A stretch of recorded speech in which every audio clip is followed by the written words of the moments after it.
Você não precisa se afastar da sua carreira para poder conseguir passar tempo com a sua família, passar tempo com seus filhos. E o segredo para isso está na otimização das tarefas no seu trabalho, na sua carreira, nas tarefas ali do dia a dia que você precisa resolver.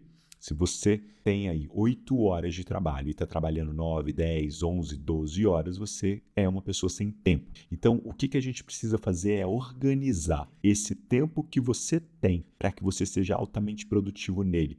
E é isso que você vai aprender hoje com uma planilha. Essa planilha aqui que você está vendo na tela, eu vou disponibilizar ela para você no final do vídeo, para você conseguir colocar as suas tarefas, colocar aí os seus desafios, o seu dia a dia e entender como prioriza com essa técnica de priorização, que ela tem 2 eixos. É escolher se dedicar em tarefas que aumentam a sua reputação e geram impacto para a empresa que você trabalha e, ao mesmo tempo, conseguir priorizar qual que é a tarefa que você deveria fazer primeiro, considerando aí a gravidade dela ao longo do tempo, a tendência dela piorar ou não, ou a urgência que ela pode ter. Então, eu vou te ensinar 2 técnicas de priorização aplicadas numa planilha que eu uso no dia a dia. Eu sou publicitário, eu sou diretor de estratégia de uma das grandes agências de publicidade aqui em São Paulo e eu trabalho com muitos clientes. Eu atendo o maior grupo de contas hoje da minha agência. Então, o maior número de clientes hoje eu cuido dentro da agência. Para trabalhar, cara, com esse volume de clientes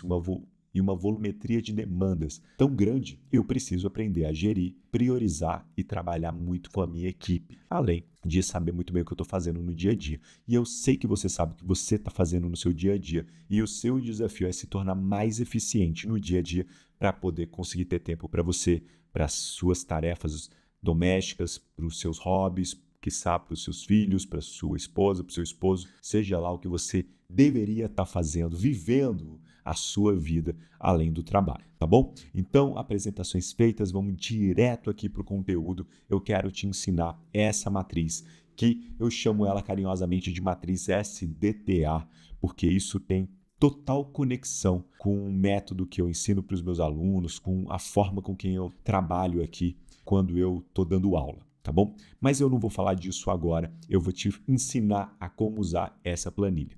Para a gente, de uma forma didática, conseguir evoluir aqui nesse vídeo, eu inventei algumas tarefas, tá bom?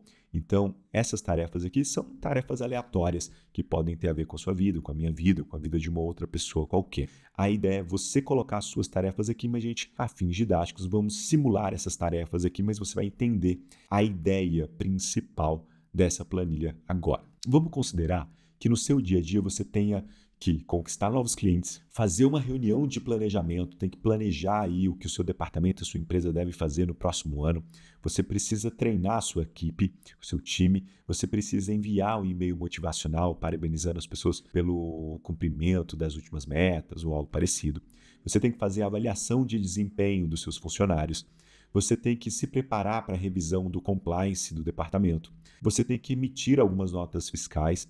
Você precisa visitar os seus clientes. Você precisa levantar material para comprar material para o escritório, para as pessoas trabalharem. E precisa fazer o relatório de performance do mês. Agora imagine o seguinte. A gente tem aqui, vamos ver, 2, 3, 4, 5, 6, 7, 8, 9, 10. A gente tem 10 atividades. 10 atividades que no dia a dia, muitas vezes você vai ser tentado a fazer. Assim como eu estava lendo, você tem a tarefa de conquistar novos clientes, de fazer a reunião, a gente sempre enxerga as demandas de trabalho como sendo nossas e muitas vezes acaba usando o nosso time para nos apoiar nas tarefas. Em vez de delegar a tarefa inteira, a gente fica fazendo a porcaria da tarefa e as pessoas viram apoio. Às vezes trabalhando muito menos do que a gente, porque a gente passa a ter que fazer 10 tarefas simultâneas, onde toda hora chega alguém dizendo que uma tarefa é mais importante ou mais urgente do que outra. A primeira coisa que você tem que fazer é entender o seu 80-20. Basicamente, esse conceito quer dizer o seguinte: 20% dos seus esforços vão sempre construir 80% da sua reputação no lugar onde você trabalha. Então, se você conseguir identificar de toda a lista de tarefas aquilo que é mais importante você fazer agora, porque constrói a sua reputação, por isso que tem uma coluna aqui chamada reputação, e gera impacto para a empresa, impacto positivo nesse caso, certo? Então, assim, a primeira coisa que a gente vai fazer é encontrar quais são as atividades que mais geram reputação para quem faz a atividade e quais atividades gera um maior impacto positivo para a empresa. A gente vai fazer isso para cada uma das tarefas, para ter uma percepção de quais são as tarefas mais importantes e com maior, digamos assim, resultado, tanto para você quanto para a empresa. Então vamos fazer uma simulação aqui. Vamos imaginar que conquistar novos clientes tem um grande impacto na reputação da pessoa. Então a gente vai escolher aqui 5 estrelas. Afinal, toda empresa precisa crescer. Quanto mais cliente entra, melhor para a empresa é. Se é melhor para a empresa, tem um grande impacto para ela. Quem conquista clientes também acaba tendo uma boa fama de trazer recursos, né, financeiros para a empresa. Então, tem um alto índice aqui de reputação conquistar novos clientes. Agora vamos imaginar que a reunião de planejamento para o ano que vem também tem um grande impacto na empresa, mas não tanto impacto assim a ponto de mudar a vida da empresa como um todo. Vamos considerar aqui que talvez sejam 4 estrelas, afinal é importante fazer uma reunião de planejamento para começar a pensar no ano que vem. E liderar essa reunião também é algo que possa ter um valor, né? A pessoa que lidera a reunião de planejamento acaba sendo uma pessoa bastante estratégica para a empresa. Então vamos colocar aqui também um 4. Treinar a equipe é uma coisa que tem impacto na empresa, mas não é aquele impacto que diz, cara, se não treinarmos o time, eles não têm capacidade de aprender sozinho. Muita empresa, inclusive, não tem nem treinamento nenhum. Então vamos colocar um mediano aqui em impacto na empresa. E a reputação de quem treina a equipe, apesar de que quem treina a equipe tem que ser uma pessoa qualificada, sênior, não é algo que vai mudar a carreira de alguém. Então eu vou colocar aqui apenas 2. Parabenizar aqui o time tem um impacto modesto, né?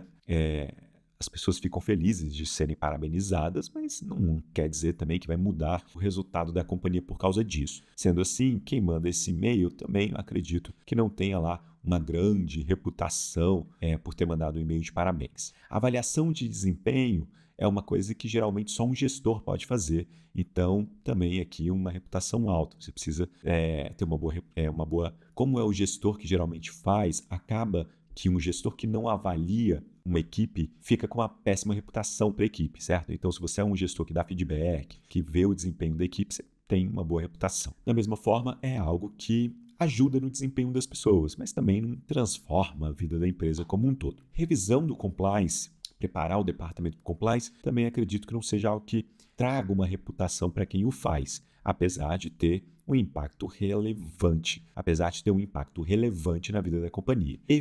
Enviar notas fiscais também não é algo que gera grande reputação, né? A pessoa que envia notas fiscais não é uma famosa na empresa, e também tem um impacto moderado dentro da vida da empresa, né? Ou seja, enviar nota fiscal hoje ou amanhã pode afetar de maneiras diferentes a vida da empresa, mas não quer dizer que muda, né, a jornada dessa empresa como um todo. Visita rotineira no cliente também é algo que dá uma reputação baixa e dá ali um impacto mediano, né? Os clientes ficam felizes, se eles estão felizes, a empresa fica feliz também. Levantamento de material para compras também é algo que baixa muito a reputação e também tem um impacto baixo na vida da companhia também. Da mesma forma, fazer o relatório também tem um impacto baixo de reputação e tem também um impacto baixo na vida da empresa.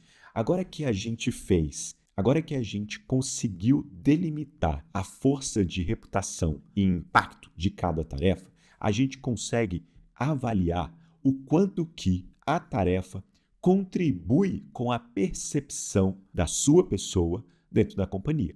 Então, a gente pode clicar aqui e pedir para alinhar toda a tabela do maior para o menor. Ou seja, eu sei que conquistar novos clientes tem um índice perceptual, ou seja, tem um índice perceptual muito alto. Isso significa que, ao mesmo tempo, constrói fortemente a minha reputação, como altera positivamente a vida da empresa. Se eu executo essa tarefa, eu estou literalmente influenciando a minha carreira e, ao mesmo tempo, potencializando os resultados da empresa em que eu trabalho. Ou seja, ganha-ganha 100%. É a melhor tarefa e é a tarefa que eu mais deveria ter a minha atenção dedicada a ela. Logo em seguida, vem a reunião de planejamento, planejar o ano que vem, saber o que fazer. Também tem uma alta reputação e um alto impacto. Depois, a avaliação de desempenho. A partir do momento que a gente tem essas 3 tarefas com uma diferença avassaladora das demais, tá vendo? 6, 3, 2, 1. A gente percebe que essas 3 tarefas são as tarefas que, inevitavelmente, eu preciso executar, que você vai precisar executar. Todas as outras com notas baixas, nós vamos poder delegar para o time ou priorizar ou despriorizar cada uma dessas tarefas, porque elas podem ser. Despriorizar significa que você pode renegociar o prazo delas, você pode atrasá-las, se for o caso. Você não tem um grande problema com essas tarefas, porque elas não impactam nem você diretamente, nem a própria empresa. Veja, levantamento de material para compras é um. E aí, muitas vezes, quando a gente não entende como escolher qual tarefa de fato a gente deveria se dedicar e qual tarefa deveria delegar, muitas vezes você perde aí 2, 3 horas do seu dia fazendo o levantamento do material que acabou, fazendo solicitação de compra, ao invés de você estar trabalhando na reunião de planejamento. 3 horas na reunião de planejamento são muito mais importantes do que 3 horas levantando material para compra. Então, na hora que você entende que o levantamento de material para compra pode ser delegado para o estagiário, que o relatório do mês para o analista, que o envio das notas fiscais pode ficar com o supervisor, que o e-mail motivacional, cara, você pode pedir para alguém da sua equipe escrever e mandar em seu nome. Tanto faz, pede para o RH mandar esse e-mail. Você não vai perder o seu tempo agora escrevendo o seu e-mail motivacional, sendo que você precisa fazer a avaliação de desempenho, que é a terceira tarefa mais importante para você fazer. Sem dúvida, o funcionário vai preferir que você dê feedback e avalie ele do que mande um e-mail dizendo parabéns no coletivo. Então, essa lógica de você enxergar a percepção que uma tarefa causa para você e para a empresa é a chave para você aprender a decidir o que você de fato precisa se dedicar no dia a dia. Agora, essa é a primeira parte da tabela. A segunda parte da tabela é a gente avaliar a gravidade, a tendência e a urgência. Ou seja, a gravidade que essa tarefa, ao longo do tempo, pode gerar, ou seja, se conquistar novos clientes não for executado, a gravidade é de que a empresa tenha um grande prejuízo logo mais adiante. Então, se essa tarefa não for executada, é muito grave para a empresa. Tem um resultado muito, muito apoteótico na vida da empresa e, consequentemente, na sua reputação. Então, a gravidade vai avaliar o quanto que o não cumprimento dessa tarefa pode causar de prejuízo ao longo do tempo. Quanto mais estrelinhas, mais grave é. Quanto menos estrelinhas, menos grave é. Ou seja, conquistar novos clientes, se eu não conquisto novos clientes, essa empresa vai, ter um prejuízo, de um mínimo 4, pelo menos aqui. Tá? Por quê? Porque essa empresa pode perder clientes, né? Pode aumentar os seus custos, pode aumentar as suas dívidas e não entrando nova receita, novos clientes, ela pode sofrer bastante ali. Então é grave. É importante que isso seja feito. A segunda coluna vai olhar a tendência de piora ao longo do tempo também. Então, assim, se essa tarefa não for executada, existe uma tendência de pior, nesse caso não tem uma tendência de pior, porque é uma tarefa de prospecção, né? Então não tem como piorar algo que eu nem tenho. Então eu vou avaliar que tem baixa tendência de pior. E o quanto que é urgente a execução dessa tarefa? Bom, se a empresa estiver vivendo uma época de escassez, pode ser muito urgente. Se ela estiver lotada de clientes e ninguém tem mais espaço para trabalhar com novos clientes, pode ser menos urgente. Então, a gente avalia esse critério considerando o contexto. Vamos fingir aqui que ele é médio. Vamos dar um 3 para ele aqui. Então, você tem 3 colunas que medem a gravidade, a tendência e a urgência. Agora, vamos rapidamente avaliar cada uma delas. Reunião de planejamento. Se não for feito, tem um impacto, também é grave. Vamos colocar pelo menos um 4 aqui. Quanto mais eu demoro para fazer, pior fica. Então, a tendência é que piore ao longo do tempo. Mas digamos que eu tenho um prazo ainda de 30 dias para fazer, então ela não é tão urgente assim. A avaliação de desempenho talvez esteja mais atrasada, está todo mundo esperando, bastante urgente. Não tem tendência de pior ao longo do tempo. E a gravidade dela, se ela não for executada, os funcionários vão ficar bastante chateados, mas isso não vai impedi-los de fazer o trabalho. Treinar o time. Tem uma certa gravidade, o time sem treinamento pode ter um grande impacto. Quanto mais tempo eu pioro com isso, pior é. E é urgente porque tem bastante funcionário novo. Visita rotineira ao cliente. Não tem uma gravidade, não tem uma tendência de pior ao longo do tempo. Apesar de não botar só um, botar 2. O cliente que não vê o seu fornecedor há muito tempo pode substituí-lo. E não existe uma urgência, uma tarefa rotineira. Revisão do compliance. É bastante urgente, tem a data para acontecer o compliance. Se não é feito, piora ao longo do tempo e tem um impacto também muito grande na empresa. O e-mail motivacional não tem uma gravidade de piora, não tem uma tendência de piora e pode ser urgente. Talvez, quanto mais tempo eu demoro, menos sentido faz mandar um e-mail. Enviar as notas fiscais. Vamos dizer que tem uma certa gravidade, se não for enviado pode causar prejuízos financeiros, né, ou jurídicos. A tendência é que piore a situação e a urgência, digamos, que não seja tão alta. O relatório do mês tem baixa gravidade, também menos e menos aqui. E levantamento de material para compras pode ser muito urgente, porque está faltando material, tem uma tendência aqui de piorar ao longo do tempo e o impacto é baixo. Então, observe o seguinte aqui. Tá? Das 3 tarefas que eu preciso fazer, né, que você aí preenchendo a sua planilha vai descobrir que você que tem que fazer, que tem que liderar, as 3 primeiras aqui, porque tem o maior índice perceptual, entre as 3 primeiras, tá, a reunião de planejamento e avaliação de desempenho é um pouco mais prioritária do que conquistar novos clientes. A gente pode até desempatar esse jogo aqui. Ó. Vamos considerar que a avaliação de desempenho tenha uma maior tendência aqui de pior. Então, olha só, das 3 tarefas, a avaliação de desempenho deveria ser a primeira em índice de prioridade a ser feita. Logo depois, a reunião de planejamento e depois se dedicar completamente na estratégia de novos clientes, certo? Então, agora que você sabe as tarefas que você precisa se dedicar, você sabe também a ordem que você deve começar. Isso, cara, resolve a sua vida, né? De nada. Eu acabei de resolver aí a sua vida, o seu dia a dia, o seu ano inteiro com essa planilha. Mas eu também resolvi a sua gestão. Olha o seguinte, digamos que você tem uma equipe que eu vou dividir ela entre uma equipe sênior e uma equipe júnior, certo? Então, a equipe sênior deveria fazer as atividades de maior índice perceptual depois das suas. Então, treinar o time, visitar os clientes, o compliance e o e-mail. A sua equipe sênior também tem um índice de prioridade. Então, assim, a sua pessoa mais sênior ou a sua pessoa mais rápida pode ficar com a função do compliance. O seu segundo sênior pode ficar a cargo de treinar a equipe. E o restante do seu time, ou se você só tiver esses 2 funcionários, deverão, o primeiro que terminar, prepara o e-mail e o outro prepara a agenda de visitas para os 2 visitarem ali os clientes. Então, você sabe também priorização, e o time aqui, né, que eu esqueci, a priorização das tarefas que você vai delegar para o seu time. Então, você vai falar assim, ó, vocês têm essas tarefas para resolver.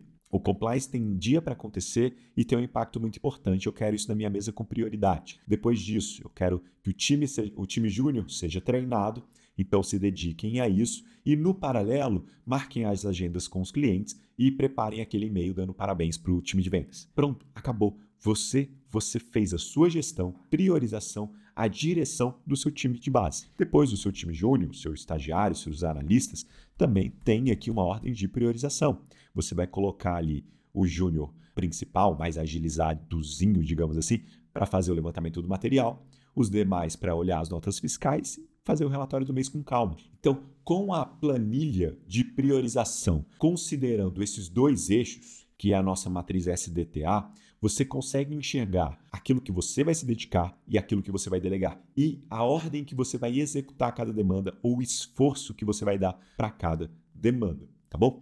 Então, voltando aqui na tela principal, eu quero que você use essa planilha para poder construir literalmente a sua gestão e a organização do seu tempo profissional.